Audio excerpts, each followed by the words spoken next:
Ay. Ano? Huwag kayong magkwentuhan dyan ha, mga laway na tumansi. Adat pa yung pang face mask.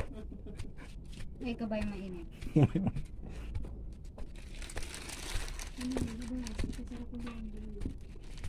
Unang tigim daw ate nanay. Unang tigim daw. Bola. Ang sarap na ang fresh.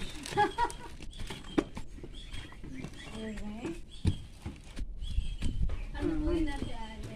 Ilayo mo kaya yung mga upuan, tapos yung upuan ilayo mo sa ano. Nana! Doon mo na ilagay o sa likod.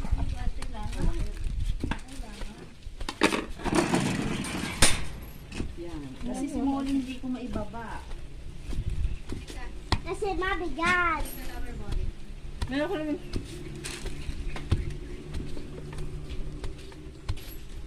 Pag mag na